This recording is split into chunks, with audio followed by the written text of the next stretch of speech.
सोचो तुम एक ऐसे गांव में फंस जाओ जहां से बाहर निकलने का सिर्फ एक ही रास्ता हो, और वो है दर्दनाक मौत। जो भी इस मनहूस जगह से भागने की कोशिश करता उसे सबके सामने बीच चौराहे पर लटका दिया जाता। मेरी भी आंख एक एक्सीडेंट के बाद इसी अजीब और खौफनाक टाउन में खुली थी।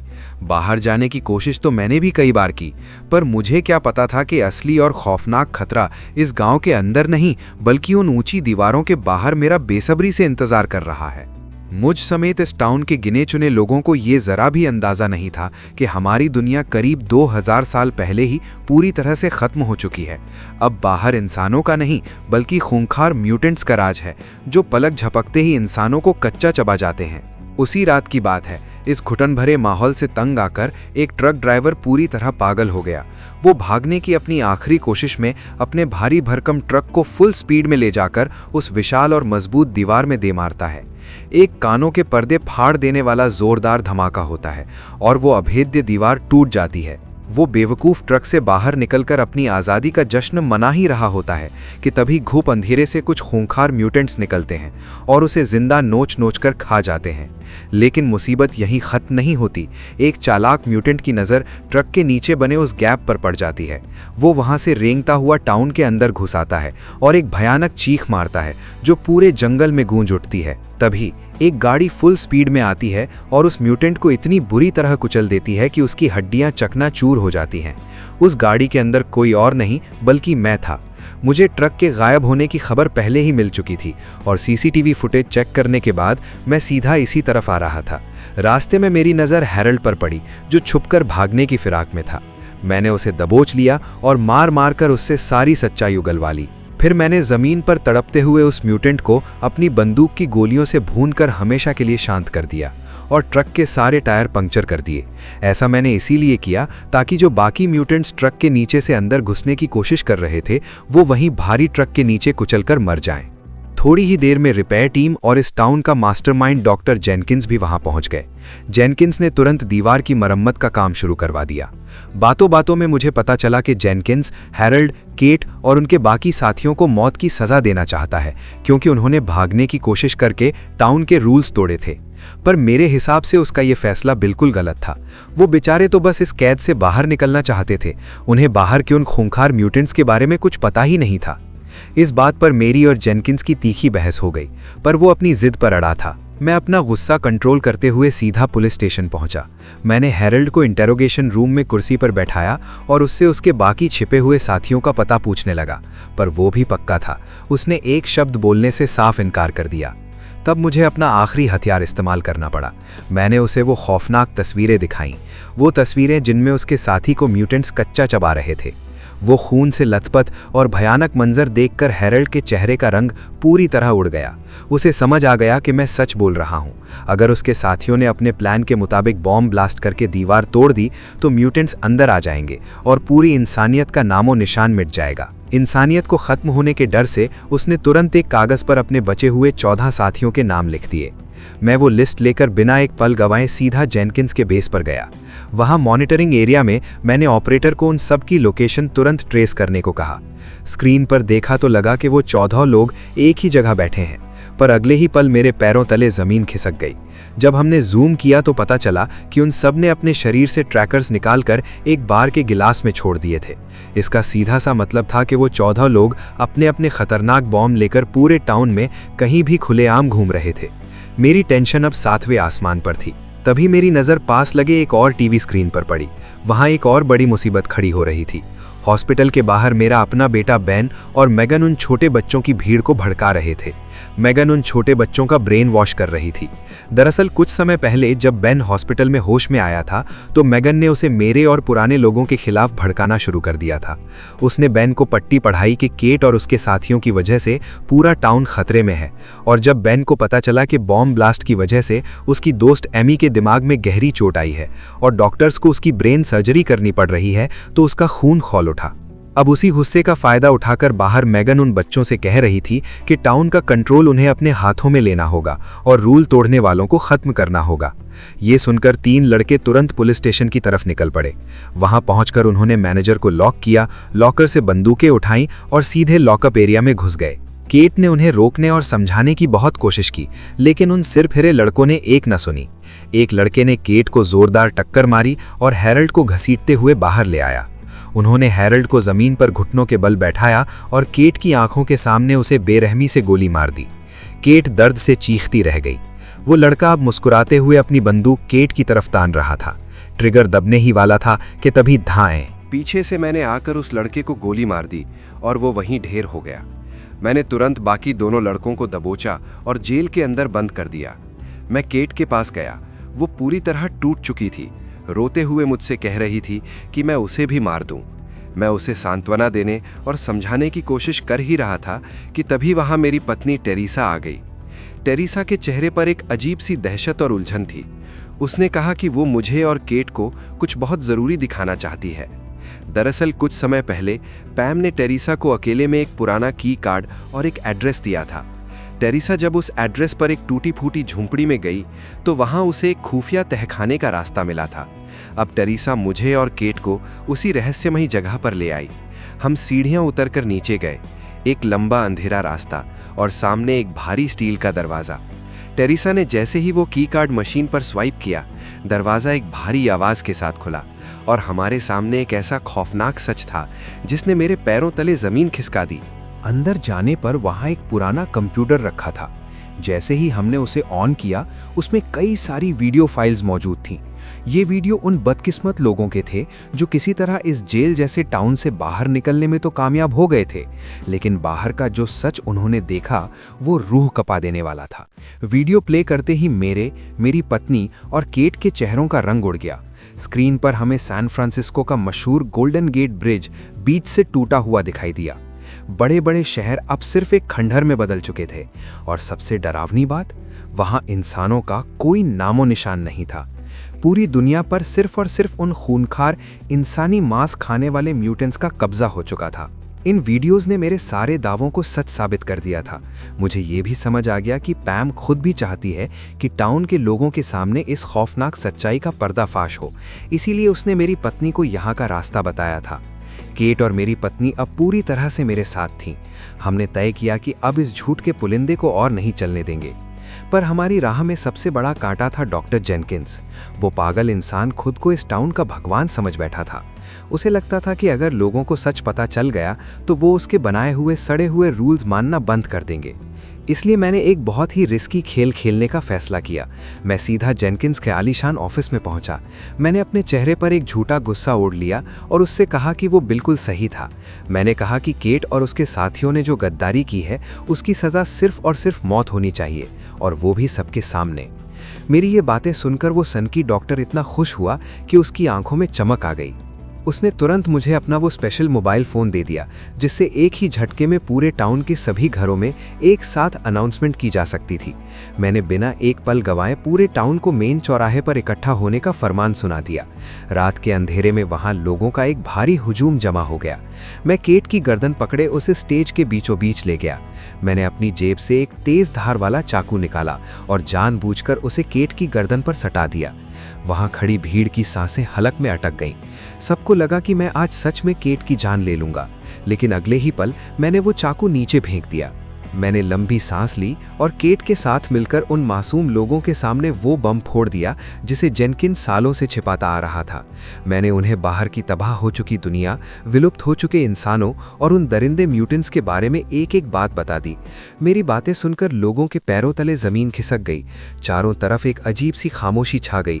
किसी को यकीन ही नहीं हो रहा था कि उनकी जिंदगी अब तक सिर्फ एक झूठ थी।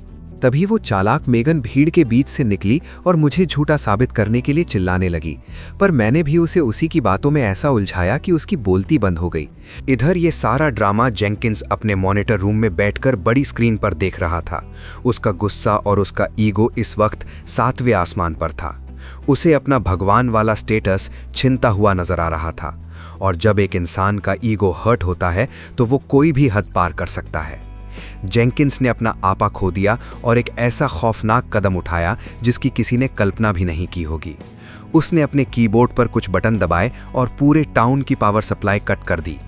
लेकिन सबसे भयानक बात यह थी कि उसने टाउन को बचाने वाली उस विशाल और अभेद्य आइसोलेशन वॉल की बिजली भी बंद कर दी। दीवार से करंट हटते ही जंगल में छुपे म्यूटेंट्स को अंदर आने का सीधा रास्ता मिल गया। जेंकिंस का प्लान बहुत साफ और खौफनाक था।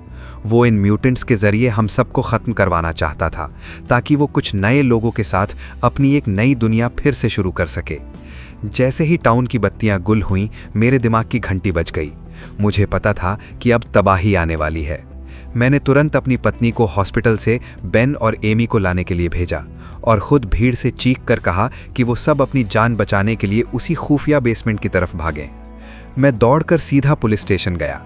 वहां से मैंने केट और उसके साथियों के लिए कुछ खतरनाक बम और भारी हथियार निकाले।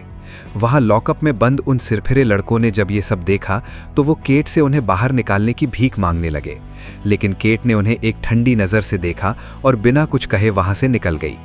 आखिर उन्हीं लड़कों ने उसके पति को बेरहमी से मारा था, वो उन्हें क्यों बचाती? उधर हॉस्पिटल में हालात बेकाबू हो रहे थे। पावर कट होने की वजह से वहां घुप अंधेरा छा गया था। एक डॉक्टर जैसे ही जनरेटर चेक करने बेसमेंट में गया, अंधेरे में घात लगाए बैठे एक म्यूटेंट ने एक ही झटके में उसकी गर्दन धड़ से अलग कर दी। मेरी पत्नी को जैसे ही खतरे की भनक लगी, वो बेन और एमी को लेकर एक छोटे से कमरे में घुस गई। वो दरवाज़ा बंद करने ही वाली थी कि तभी उस खूंखार म्यूटेंट ने दरवाजे के गैप से अपना भयानक हाथ अंदर डाल दिया और मेरी पत्नी को पकड़ लिया। मेरी पत्नी ने गजब की हिम्मत दिखाई और पास रखा एक बड़ा सा इंजेक्शन सीधा उस म्यूटेंट के हाथ में घोंप दिया। वो दर्द से चीखा और उसी पल मैं वहां पहुंच गया। मैंने अपनी गन का ट्रिगर दबाया और उस म्यूटेंट का भेजा दीवार पर बिखेर दिया। हम बिना वक्त बर्बाद किए वहां से खुफिया बेसमेंट की तरफ भाग निकले। जब हम बाहर निकले तो टाउन का नज़ारा किसी नरक से कम नहीं था। हर तरफ गाड़ियां धूं धूं कर जल रही थीं। म्यूटेंट्स की पूरी फौज टाउन में घुस चुकी थी और वो इंसानों को गाजर मूली की तरह काट रहे थे। केट और उसके साथी अपनी पूरी ताकत से म्यूटेंट्स पर गोलियों की बारिश कर रहे थे, लेकिन वो डलिंदे खत्म होने का नाम ही नहीं ले रहे थे। लड़ते लड़ते जब केट की बंदूक की गोलियां खत्म हो गईं तो उसे अपनी जान बचाने के लिए एक पुरानी दुकान में छिपना पड़ा, पर खतरा वहां भी पहुंच गया। एक म्यूटेंट छत के कांच को तोड़ता हुआ सीधा अंदर कूद पड़ा। केट इस वक्त अपने पति की मौत और इस तबाही से इतनी ज्यादा गुस्से में थी कि उसने बिना किसी हथियार के ही उस म्यूटेंट पर हमला कर दिया और उसे तब तक पीटा जब तक कि उसकी सांसें नहीं रुक गईं। किसी तरह जान बचाकर हम सब उस खुफिया बेसमेंट में पहुंचने में कामयाब हो गए। हमने तुरंत वो भारी भरकम स्टील का दरवाज़ा अंदर से लॉक कर दिया। बाहर म्यूटेंट्स अभी भी इंसानों के खून की महक सूंघते हुए हमारी ही तरफ आ रहे थे। बेसमेंट के अंदर घुप अंधेरा था और सामने एक लंबी खौफनाक सुरंग जा रही थी। मैंने मेगन को पकड़कर पूछा कि ये सुरंग आखिर हमें कहाँ ले जाएगी, पर वो औरत अब भी अपनी अकड़ में थी। उसने कुछ भी बताने से साफ इनकार कर दिया। तभी उस खामोशी को चीरते हुए मेरा बेटा बेन आगे आया। उसने मेरी आंखों में देखा और एक ऐसा खौफनाक राज उगला जो मेगन ने स्कूल में उन फर्स्ट जनरेशन वाले बच्चों को सिखाया था। उस सच को सुनते ही उस ठंडे और अंधेरे तहखाने में भी मेरे माथे पर पसीने की बूंदें चमकने लगी। बेन ने एक लंबी सांस ली और बताया कि ये लंबी सुरंग सीधा कंट्रोल बेस तक जाती है। उसकी बात सुनते ही सबके चेहरों पर एक उम्मीद की किरण जग उठी। वहां पहुंचकर हम सब पूरी तरह से महफूज हो सकते थे। मेगन को भी अब अपनी गलती का एहसास हो रहा था, इसलिए उसने चुपचाप हमें कंट्रोल बेस तक जाने वाली लिफ्ट का पासवर्ड बता दिया। लेकिन वो औरत इतनी जिद्दी थी कि उसने हमारे साथ आने से साफ इनकार कर दिया। उसने तय किया कि वो वहीं तहखाने में रुककर उन जेल में बंद बच्चों का इंतजार करेगी, ताकि जब वो आएं तो वो उन्हें लिफ्ट का रास्ता दिखा सके। पर दूसरी तरफ कहानी कुछ और ही मोड़ ले रही थी। जेल में बंद उन फर्स्ट जनरेशन के बच्चों को किसी तरह उनके दोस्तों ने आज़ाद करवा लिया था, लेकिन वो बच्चे सीधा तहखाने आने के बजाय एक खुफिया रास्ते से एक ऐसी जगह पहुंचे जिसके बारे में हमें कोई अंदाजा नहीं था। वहां एक बटन दबाते ही एक बड़ा सा खुफिया वेयरहाउस खुल गया और आप यकीन नहीं करेंगे, वो पूरा गोदाम खतरनाक और भारी हथियारों से भरा पड़ा था। दरअसल डॉक्टर जेनकिंस ने ये सारे हथियार उन्हीं बच्चों के लिए पहले से ही छुपा कर रखे थे, ताकि वक्त आने पर वो इस टाउन पर अपना कब्जा जमा सकें। उधर डॉक्टर जेनकिंस अपने अलग ही घमंड में था। उसकी इस बेहूदगी को देखकर पैम का गुस्सा फूट पड़ा। पैम उसे लगातार समझाने की कोशिश कर रही थी कि वो ऐसी बचकानी जिद छोड़े और टाउन की पावर वापस ऑन कर दे, वरना सब मारे जाएंगे। पर जेनकिंस के सर पर तो जैसे खून सवार था। उसने गुस्से में आकर अपने गार्ड्स को ऑर्डर दिया कि पैम को तुरंत उठाओ और दोबारा क्रायो स्लीप वाले चेंबर में डाल दो, ताकि वो हमेशा के लिए सोती रहे। गार्ड्स उसे घसीटते हुए ले गए, लेकिन किस्मत को कुछ और ही मंजूर था। उन्हीं गार्ड्स में से एक ऐसा गार्ड भी था जो पैम की दिल से इज्जत करता था। जैसे ही बाकी गार्ड्स वहां से गए, उस वफादार गार्ड ने चुपके से पैम को आज़ाद कर दिया। इधर मैं और केट किसी तरह उस लिफ्ट तक पहुंचने में कामयाब हो गए।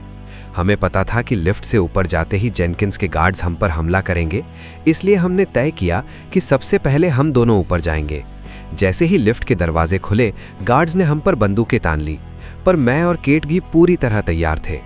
हमने पलक झपकते ही सभी गार्ड्स को ढेर कर दिया। उसके बाद मैंने अपने वॉकी टॉकी से नीचे तहखाने में मैसेज दिया कि रास्ता साफ है, सब लोग ऊपर आ जाओ। लेकिन यहाँ एक नई मुसीबत खड़ी हो गई। जिंदा बचे हुए लोगों की भीड़ इतनी ज्यादा थी कि पहली बारी में सब लिफ्ट में नहीं आ सकते थे। इसलिए मजबूरन मेरी फैमिली यानी मेरी पत्नी, मेरा बेटा बेन और टाउन की मेयर को वहीं तहखाने में रुकना पड़ा, जबकि बाकी लोग लिफ्ट से ऊपर निकल गए। तहखाने में अभी सन्नाटा था कि तभी मेगन की पट्टी पड़ चुकी आंखों में खौफ दिखाई दिया। वहां दर्जनों खूंखार म्यूटेंट्स तहखाने की तरफ बढ़ रहे थे। वो सीधा उस लिफ्ट की तरफ लपके। जैसे ही मुझे इस बात का पता चला, मेरे रोंगटे खड़े हो गए। मैंने तुरंत केट से कहा कि वो जाकर जेनकिंस को ढूंढे और इस सारे खेल को हमेशा के लिए खत्म करे। और मैं अपने परिवार को बचाने के लिए अपना बॉम्ब वाला बैग उठाकर सीधा नीचे तहखाने की तरफ भागा। नीचे म्यूटेंट्स मेरी फैमिली तक पहुंचने ही वाले थे। बेन ने अपनी गन से कई म्यूटेंट्स को गोली मारी, पर उनकी गिनती लगातार बढ़ती जा रही थी। ठीक उसी वक्त मैं एक मसीहा की तरह वहां पहुंचा और अपनी MP7 गन से आग उगलते हुए उन सभी म्यूटेंट्स को छलनी कर दिया। बिना एक सेकंड बर्बाद किए मैं अपनी फैमिली और बाकी बचे लोगों को लेकर लिफ्ट में घुसा और लिफ्ट ऊपर की तरफ चल पड़ी। लेकिन हमारी किस्मत इतनी आसान आज़ादी कहाँ लिखी थी। उन दरिंदों ने लिफ्ट के केबल्स पर चढ़ना शुरू कर दिया था। लिफ्ट की शैफ्ट्स पर इतने सारे म्यूटेंट्स का वजन पड़ने से लिफ्ट बीच रास्ते में ही अटक गई। अब मेरे पास सिर्फ एक ही रास्ता बचा था। मैंने लिफ्ट की छत का ढक्कन खोला और अपनी पत्नी, बेन और बाकी सबको लिफ्ट के ऊपर चढ़ने में मदद की। सामने एक दीवार पर लोहे के ग्रिप्स लगे थे, जिनके सहारे ऊपर चढ़ा जा सकता था। मैंने सबको ऊपर चढ़ने को कहा, लेकिन मैं खुद वहीं लिफ्ट में रुक गया। मुझे पता था कि अगर कोई यहाँ रुककर इन म्यूटेंट्स को नहीं रोकेगा तो ये दरिंदे ऊपर जाकर सबको चीर फाड़ देंगे। मेरे परिवार की आंखों में आंसू थे, पर मेरा फैसला अटल था। मैंने अपना बॉम्ब निकाला और उसकी वायर्स जोड़ने लगा। उधर कंट्रोल रूम में जेनकिंस ये सब कुछ अपने मॉनिटर पर देख रहा था। तभी वहां केट अपनी बंदूक ताने पूरे गुस्से में पहुंच गई। वो जेनकिंस को पावर ऑन करने की धमकी दे ही रही थी कि अचानक पीछे से एक गोली जेनकिंस को आकर लगी और वो वहीं ढेर हो गया। गोली चलाने वाली कोई और नहीं, पैम थी। उसने आखिरकार उस पागल साइंटिस्ट के आतंक का अंत कर दिया था। पर इधर मेरी मौत मेरे सामने खड़ी थी। म्यूटेंट्स ने लिफ्ट की जमीन तोड़ दी थी। उनके लंबे खून से सने हाथ मेरी तरफ बढ़ रहे थे। मैंने एक आखिरी बार ऊपर की तरफ देखा, एक लंबी सांस ली और डेटोनेटर का बटन दबा दिया। एक कान फाड़ देने वाला भयानक धमाका हुआ। पूरा लिफ्ट शाफ्ट आग के गोले में तब्दील हो गया। सारे म्यूटेंट्स वहीं राख हो गए। मैंने अपने परिवार और उस टाउन को आज़ाद करने के लिए हंसते हंसते अपनी जान कुर्बान कर दी। धमाका इतना जोरदार था कि उसकी गूंज और वाइब्रेशन से ऊपर चढ़ रहा मेरा बेटा बेन अपना संतुलन खो बैठा। उसने घबराकर नीचे देखा और तभी ब्लास्ट के असर से उड़ा एक भारी लोहे का टुकड़ा आकर सीधा उसके सर पर लगा। बेन वहीं बेहोश हो गया और सीधा कोमा में चला गया। मेरी इस कुर्बानी के बाद जो हुआ, उसने इस टाउन की किस्मत हमेशा के लिए बदल दी। जब बेन की आंख खुलती है तो वो खुद को हॉस्पिटल के बेड पर पाता है। सामने एमी खड़ी थी, पर वो अब पिछली वाली एमी नहीं थी। वो एक बड़ी और उस हॉस्पिटल की ऑफिशियल डॉक्टर बन चुकी थी। एमी के अगले लफ्जों ने बेन को पूरी तरह झंझोर कर रख दिया। उसने बताया कि बेन पूरे 3 साल तक कोमा में था।